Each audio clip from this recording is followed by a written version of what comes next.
Welcome to Unfuck Your Life and Relationships with your host, Anita Astley, psychotherapist and author.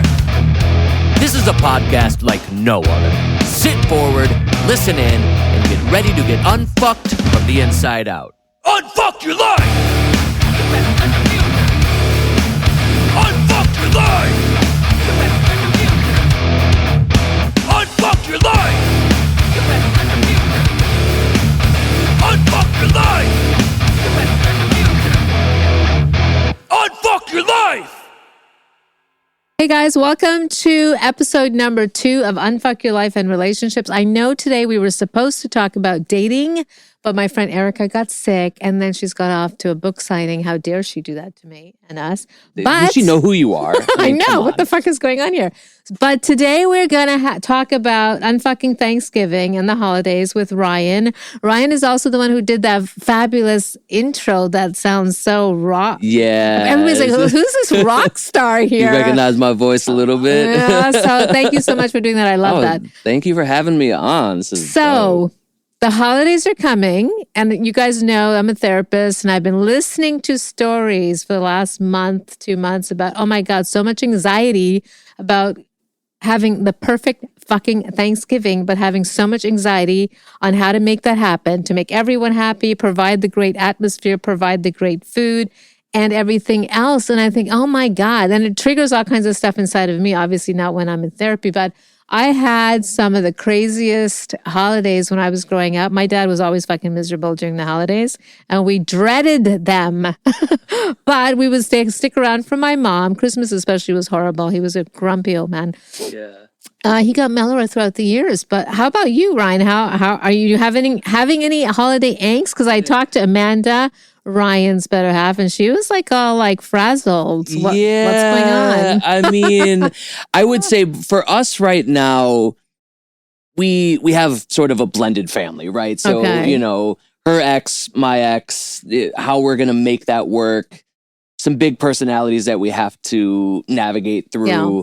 How we're going to get all the families together. Like at this point, we basically have 2 Thanksgivings. We have 2 Christmases. We do all those Double the things. trouble. So, yeah. So it's always like how we can make sure that's going to work. Is everything going to be together? It seems like my ex-wife never wants to really give us a plan or a time or whatever it's going to be. So we're always sort of like hoping it's going to work out, but then other people are waiting around for us to, Yes. but at the end of the day, I mean, we're really just trying to get everyone together. But of course, like when it's your friends, you get to pick who you're hanging out with. When it's family, you can't. So you always have to navigate sort of like these are the people that you're with. Yes, and you know, like the point that you're making, which we need to really talk about here, is that it is about friends and family getting together. We get so much lost. We lost so much in the doing part that we forget what the day is about. Yeah. And blended families, because the divorce rate is so high, there are a lot of blended families out there trying to figure it out, and ends up being double the trouble, like I was saying, and double the work. Yeah. That's, for people who host. Are you hosting this year? Yeah, we are going to host. Yeah. Oh. And that actually helps with my anxiety. So like, how does it help? I mean, so I do most of the cooking and all of that stuff. But what that means is that I have a job. I have a thing I get to focus on. I get to cook. I get to do those things. So I don't have to be maybe worried about like making the small talk or some of those other things a little bit. Yeah.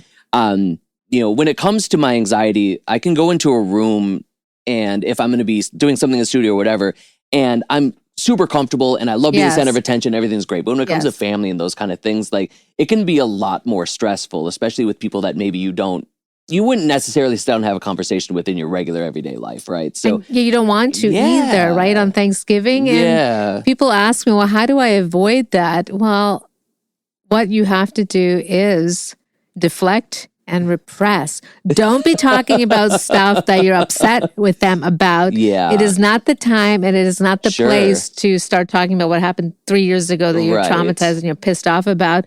So repress that shit and also deflect. Start talking when somebody brings up something like, so how's the divorce going? Like there are people, there are family members who will bring up these, they'll poke you and they'll bring up topics that, nobody should be talking about during Thanksgiving. Yeah. It's not the time and the place that you can deflect and say, I think I'm needed in the kitchen. Or, hey, great pair of shoes. Or, how are you doing? People fucking love to talk about themselves. So bring it back to something about them if you're uncomfortable. And also, if you're being held hostage in a conversation with that person that you don't want to really speak to, you can get out of it. It's not like you're stuck there. And people don't know how to make the exit out of a conversation. Sure. One of the tricks is, I have to go to the bathroom. I'll be right back. Excuse me. Yeah, but it's always like excuse me, I have someone else to talk to or something else. Like you can't do that when you're in such a small thing. And especially you have a couple of drinks or someone else and it'd be like, all of a sudden I didn't like this person, especially when it comes to, divorce. Like maybe your mother-in-law or your mom didn't like your ex or whatever it might be. And that's not the time to be bringing that stuff up. It's not the time. It's staying away for those kinds of topics, those topics that are very uncomfortable. Yeah. And there's always people in a gathering like that who like to poke you. So don't take the bait. You have to be aware that a person is trying to get you into this conversation that's very uncomfortable. Right. Exit the conversation. The other thing I like to advise people to do, have a situation room. Like on CNN, they have the situation room.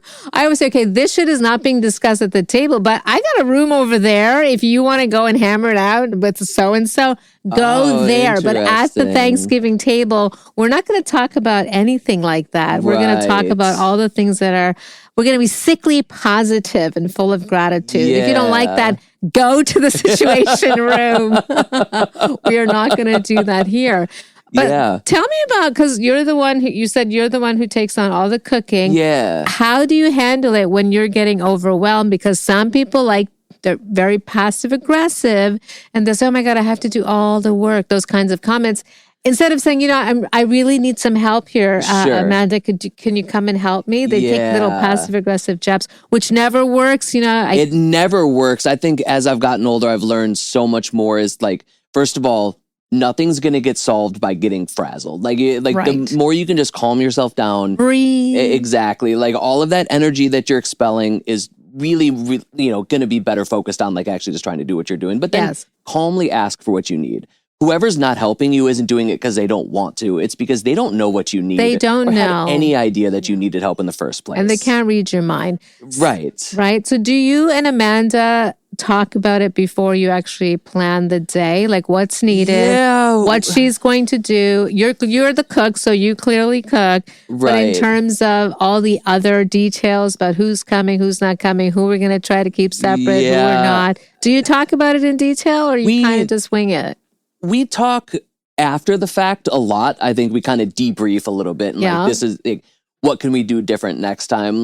We understand that we both have big personalities and can be really sensitive and things can happen. Yeah. So conversations about that stuff and communication is really important. We do, we'll run into some pitfalls here and there, maybe. Like what? Share. Like what? Oh, Amanda's covering her face. She's sitting in the corner, guys. She is listening to all of this and watching. I'm just watching her facial expressions. So be careful, Ryan. Sometimes, I think me feeling like I could use a little bit more support and maybe she's not thinking about that as much could be something. Okay. Or if, support in what way? Because really good point. This is where we need to clarify what kind of support. Emotional support, support going out to buy the ingredients that you need, or just sitting there with while you're cooking and having a glass of wine is a great support. I think when it comes to Amanda, and she knows this, we talk about it, she will have the tendency to disappear a little bit every once in a while. Where are you going, Amanda? I still don't know. Wait, let's ask her. Where are you going? Where are you sneaking off to? Okay, a lot of the time Can we hear her? No, we can't hear her. Oh, we can't. Okay. Oh. You'll be doing little tasks around the house. All right, Ryan's... It's not that I believe you or don't believe you. Yeah. Okay, but this is common. I've heard this from many of my couples. Sure. When it gets too much, they kind of disappear. And sometimes they're in the bedroom taking a little siesta. I'm not saying, Amanda, that you're doing that. But then I say, okay, maybe that's clearly what that person needs because it is overwhelming. And maybe you just need to say to your partner, listen, I need to go take a 5-minute nap or just time out from all of A little bit of a breath. Yes, yeah. and you can do the same, but this is what I'm going to do. But this is a common problem as people disappear. Yeah. And then you hear the doorbell ring. You're like, where the fuck are you? Hello? Right. Yeah. I Everybody's have arriving. like 8 things coming out of 2 different ovens on 2 different floors and all these people. And I'm like, I need a thing at this moment or whatever it might be. So sorry to interrupt you, but if you guys out there, if you have a partner who does that or you tend to do that yourself, you don't need to hide it. Just share it with your partner and say, I need a 10-minute break. And when I'm done, you take a 10-minute break. And then we'll be so relaxed when our friends and family come. Right. Well, as relaxed as we can be. Sorry, what you were going to say? No, I think, really, it's just like what I was saying is like it's more about communication more than anything else. It's like exactly what you're saying. Yeah. If you need something, just making sure you say it. I think like she's found the times that she will disappear at the most inopportune times for that, and it's just not her fault. Okay. But we have to make sure we talk about it. I think. Do, and do you guys always host?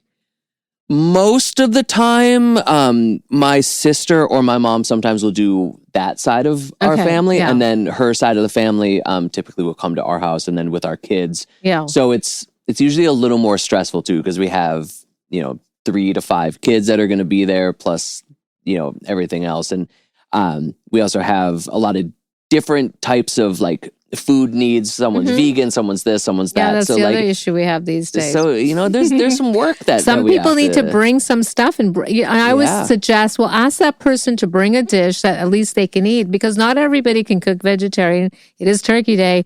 Not everybody understands, what all your allergies or veganism or whatever. So it's okay to ask for help and say, hey, do you mind bringing your favorite dish? And then we can introduce it to other people, and maybe, they'll love it too. And we can share. Right. Absolutely. I'm a little different because I want to feel like I can, I'm up for the challenge of doing that. Like, you're vegan, you're gluten-free, you're this, and I can kind of do everything. But sometimes it can God, Amanda, you're so lucky. She's nodding her head. She agrees. No, she is. You guys are a great couple. No, I mean, we complement each other, which is important. She's laughing right now. But you guys are hilarious. Yeah. But, okay, I want to ask you this question because this is a common problem, and I want to know how you guys handle it before I give you some tips. The blended family and the exes. Do you invite the exes to the table every year? No. Her ex is pretty chill. Okay.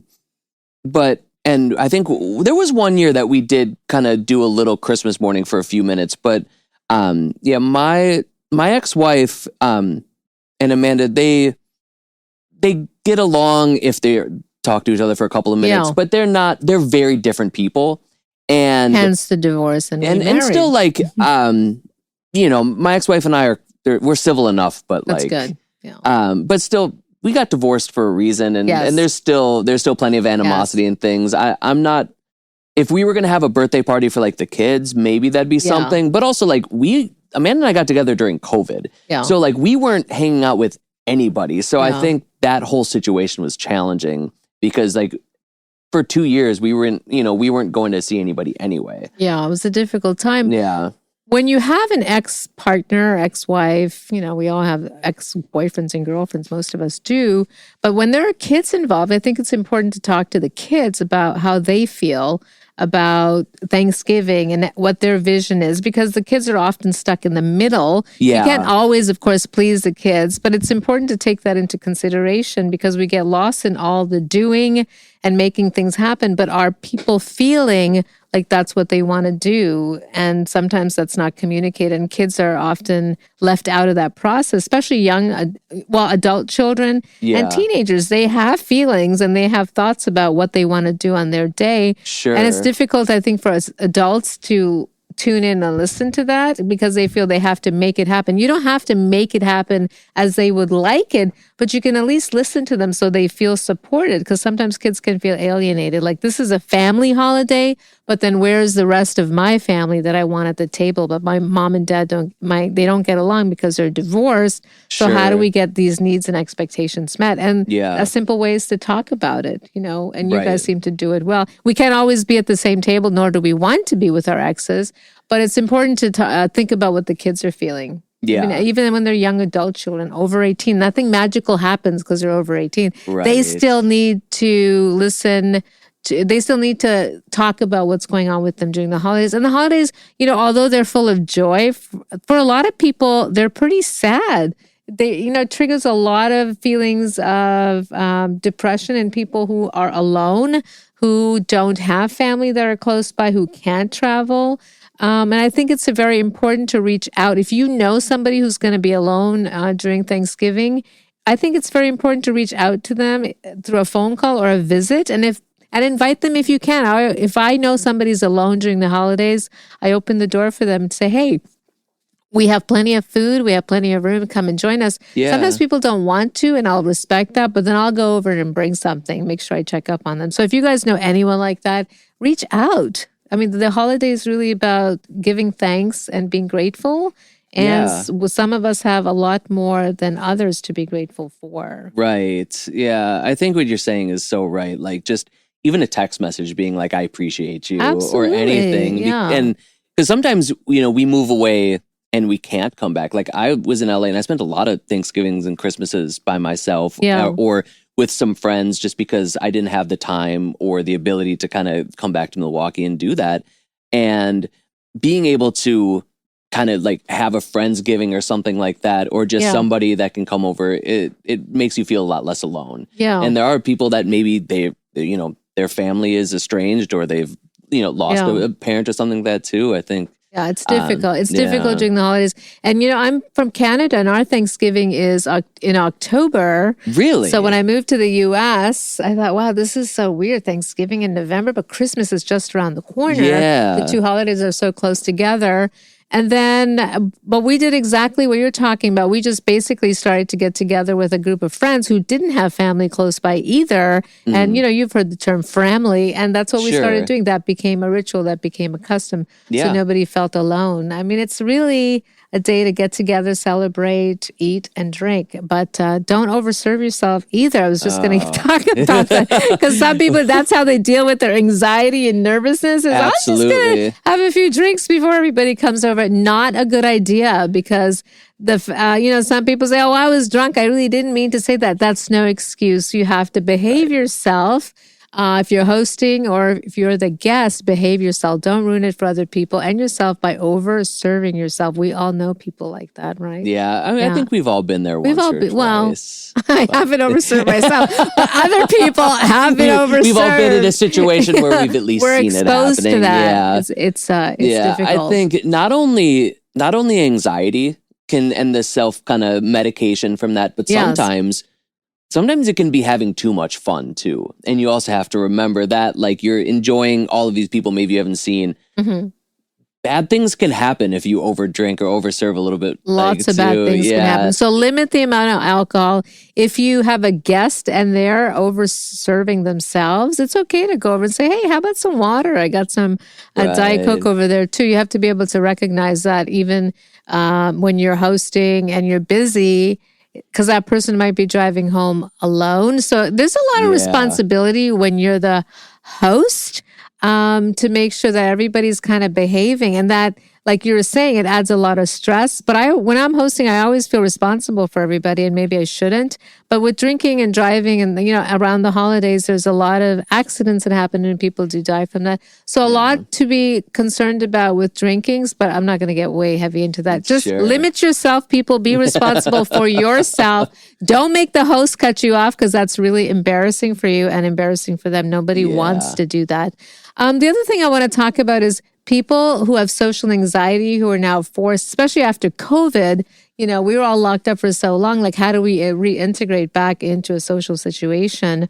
And my number one thing for people who are suffering from social anxiety still after COVID, it's been a couple of years now, is to make yourself go. There's lots of people who are not still attending these kinds of events because they have so much anxiety.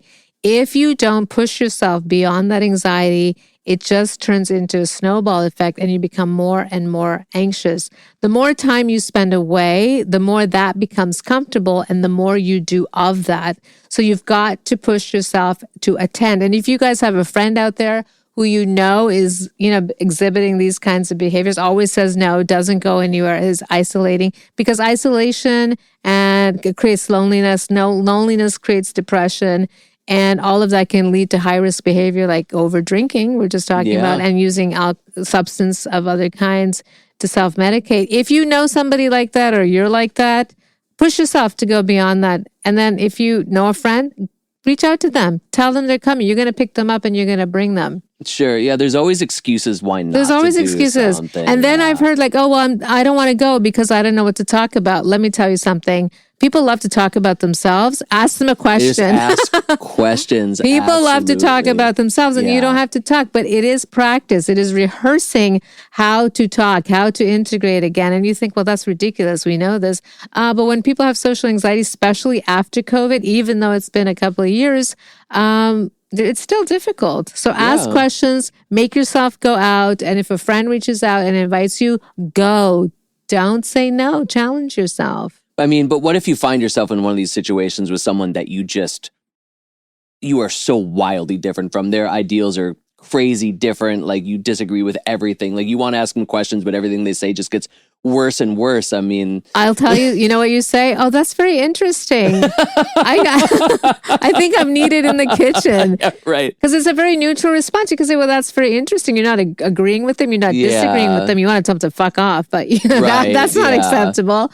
You just say, oh, that's very interesting. Yeah, I'll think about that. And I'll talk to you later. It was nice to see you today. That was always my biggest problem. Like when dating growing up. So like, north of Milwaukee, some of my girlfriends, like they had family that were kind of like, middle of Wisconsin. Yes, and I don't say country bumpkins. You can. You're from LA. We can say country bumpkins. You have nothing to talk about. Their views are kind of like backwards. Yeah, I don't exactly fit in with that. And sometimes, and then like you run into like these sort of like on again, off again, born again Christian kind of things where it's like, I have no problem with religion. Everything's great. But like, what are you doing? Like, you can't even decide like who you are. Like, okay, here we go. You're not there to solve or have any connections or solve problems of the world. So I would say leave your strong views at home. Sure. Thanksgiving and holidays is not the time to have a debate at the table. So just shut that part of yourself up and take off and go and start talking to somebody else. And again, that's very interesting. I'm needed in the kitchen. I got to go. Right. But also I think if you're attending and you have some social anxiety, it's really important to have a plan of exit, to say to yourself, you know what, this is great that I'm going. I'm going to challenge myself. And my friend is, making me go and taking me. Don't be mad at your friend. Be thankful. They care about you. That's why they're doing it. Yeah. But, time it, say I'm going to stay for 2 hours. Okay. And after 2 hours, I will leave. When you have an exit plan, it helps to reduce some of that anxiety. So you can say, I'm going to spend this amount of time talking to people. And if you have to go to the bathroom and collect yourself again and re-enter to socialize with other people, do that. It's okay. Take care of your needs. Take care of yourself. You don't have to get lost in the crowd and perform. You're not there to do that. And especially with social anxiety, take a break, take a time out, go to the bathroom, take 5 minutes to collect yourself, re-enter. And then, 2 hours have gone by, make your exit, be polite, say goodbye. But then, give yourself some credit. You've done something that you're afraid to do. And every time you take those kinds of steps, your social anxiety will get less and less and less. We need to put ourselves out there. And Thanksgiving holidays brings about those fears in people and triggers the social anxiety because they've got to sit around with people that they necessarily don't want to. And that's okay. We don't have to become best friends or reconnect to a deep level on Thanksgiving. Right. We're there to eat, be grateful, have a few drinks, have a few laughs, and just be. And again, I said we have to look around the room when we're with people to say, you know what, I'm blessed that these people have invited me, or I'm blessed that all these people came to my house, because again, there are many people who don't have that. And I always think, well, that's a blessing on that day. No, absolutely, right. Right? No, that's a really good point. I didn't even think about it like that. Yeah, there are people have lost somebody through divorce or through death, or they live so far apart they can't be together. It's not always a good day. And especially if you've lost somebody to death, it's a terrible topic to talk about on Thanksgiving. And it's very difficult for them, especially if it's the first one that they're going through. It's important for family and friends to reach out to that person. They might not want to come in that situation and respect the space. But again, reach out to them. When there's been a death, or a divorce, people are afraid to reach out to that person thinking that they're going to trigger something. That person is going through shit hell anyway. Right. Okay. You're not going to trigger anything, and people do, they're there when it initially happens, but then they withdraw thinking that person needs that space. Yes, there's some space that's needed, but also if we know, in listening to people who've gone through that, they're actually waiting for people to reach out to them because they're afraid to reach out. And nobody does because they're thinking they're supposed to reach out to them. Reach out to that person. Don't wait for them. Reach out to them to say, hey, I'm thinking about you today. It's probably a really difficult day because I know your wife died a year ago and, this is the first Thanksgiving without her. Yeah. It's okay. Don't be afraid to say those words. Just have some compassion. Sure, absolutely. I think sometimes people need like a little bit of normalcy or something like that. Absolutely. Too. That's an escape from their sorrow. Right, exactly. That's an escape from all their thoughts that they have about that person and the holiday and so forth. And it's over time, of course, it's associating different things with that holiday. And that takes time. That takes a while. But the more positive experiences we can have, then the more positive direction we'll have in our life. Yeah.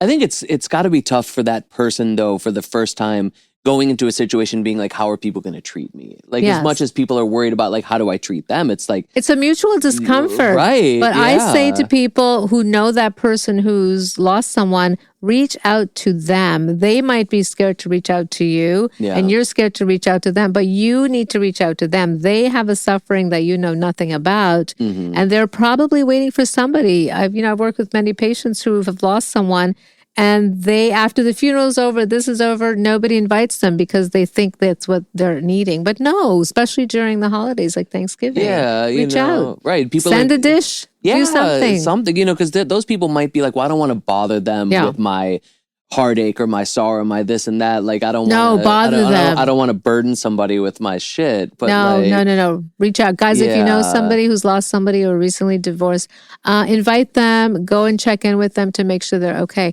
So this is very interesting. Thank you, Ryan, for coming in and sharing some of your crazy stories. I have so much more to share. We could talk forever about this topic. But I just want to say to you guys, unfuck Thanksgiving by, first for yourself, set some realistic expectations if you're the one hosting. Don't take it all upon yourself. You're not the only one eating and drinking. Other people are too. Ask people to help you with pre-Thanksgiving plans and set up. And afterwards, post-Thanksgiving, ask people to help you clean up.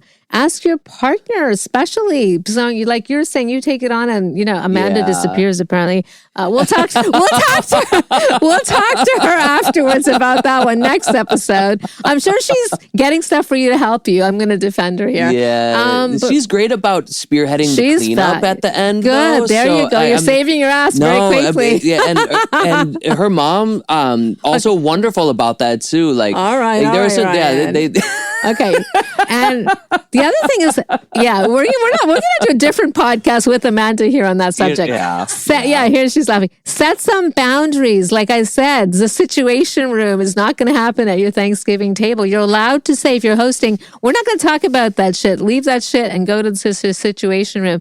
The other thing is, don't forget to enjoy the day if you're hosting. The host is always running around like crazy, doing everything for everyone. Sit down, have some food, get your partner to pick up the rest, or a guest or a family member. Don't forget what the day is about. It is about appreciating the people that you're with and gratitude. Yeah. And if you're the guest, offer to help. Sure. Beforehand, offer to help afterwards, and offer to clean up the mess the next day, because sometimes these events take long. Yeah. Offer to come up the next morning and help the person out. It's really important. And if you're the guest, also be fucking polite. Respect the host's rules. People go in and think, I can do whatever, and behave yourself. You're at somebody else's house. Just little Don't stuff, forget your manners. Take your shoes off if they ask you to. I have that rule. On. Take your shoes off. I don't want to have to be mopping the floor. And don't poke people. If you know they're going through a difficult time, don't fucking ask them about their difficult time. So you're still single? Like, those questions? Yeah, I'm still single. Thank you. I really wanted to talk about that, my depressing life. Yeah. And if you're a guest at somebody's house and you feel, you didn't want to come and you're forced to go, Have a time limit for yourself. Be respectful. You know, sometimes we get invited to, you know, I have this all the time. Sure. Her family invited us. I don't really want to go, but I'm going. Just go. Behave yourself. You're an adult. What I say, put your bullshit on the emotional bookshelf. You have all year round to deal with it, right? Yeah, right. Thanksgiving is not the time to deal with it. Any questions? Did I cover everything? I mean, I feel like, there's a million things we could talk about, but we certainly... Wait, I'm going to ask Amanda before we wrap it up. Yeah. Anything that I didn't cover you want to talk about? I don't think. All right. Yeah, you think we're good? We're good. Well, we're good for Thanksgiving this year, guys. Unfuck the holidays. And remember, Thanksgiving is about gratitude. Be grateful for what you have and the people in your life, because relationships are really what we have. The rest of the shit doesn't matter. And eat a lot of turkey. But if you're a vegetarian, eat some vegetarian food. There's a vegetarian turkey or vegan or whatever.